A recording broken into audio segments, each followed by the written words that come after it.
Assalamualaikum warahmatullahi wabarakatuh. Kembali dengan saya Novita Dwi Lestari dengan NPM 7420120166. Hari ini saya akan mencoba untuk mereview mata kuliah hukum pidana dengan dosen Ibu Profesor Dr. Hajah Heni Nuraini SHMH dengan asisten dosennya Bapak Dr. Emrendi Aridayandi SHMH.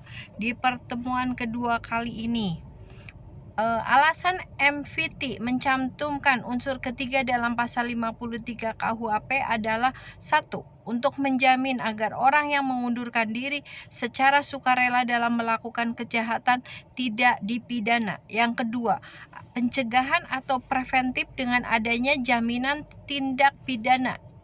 Orang yang telah memulai kejahatannya diharapkan mengurungkan perbuatannya. Maka atas alasan tersebut, menurut pendapat bahwa dapat dijadikan alasan penghapus pidana. Yang kedua, alasan pemaaf. Yang ketiga, alasan penghapus penuntutan. Percobaan mampu atau tidak mampu.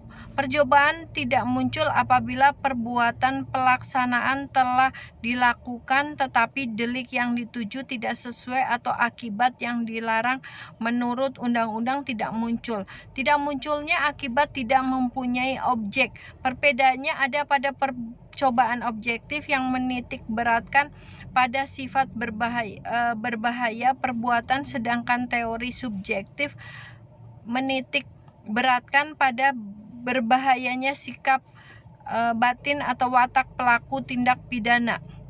MVT membedakan antara percobaan yang tidak mampu karena alatnya A. tidak mampu mutlak atau absolut. Yang kedua, tidak mampu relatif atau tidak timbul delik selesai.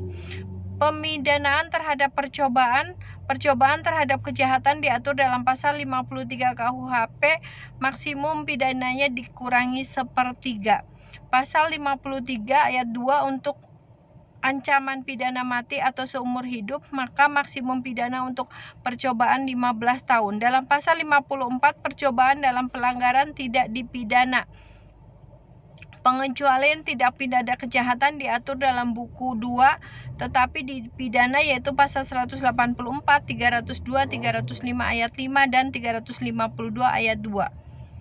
Keempat pasal tidak dapat dipidana karena sanksinya sangat ringan di bawah 1 tahun. Kenapa ada dalam KUHP? Untuk kepastian hukum dan pegangan untuk aparat dan kita. Percobaan di luar KUHP diatur dalam Undang-Undang Nomor 7/DRT dari /1955 tentang narkotika, Undang-Undang Nomor 22 tahun 1997 tentang narkotika, Undang-Undang Tindak Pidana Korupsi. Umumnya tindak pidana di luar KUHP atau khusus tidak berlaku atau tidak mengenal percobaan dianggap perbuatan selesai. Demikian yang bisa saya sampaikan di pertemuan kedua mata kuliah hukum pidana lanjutan. Apabila banyak kesalahan, mohon maaf yang sebesar-besarnya. Wabillahi taufiq wal hidayah. Wassalamualaikum warahmatullahi wabarakatuh.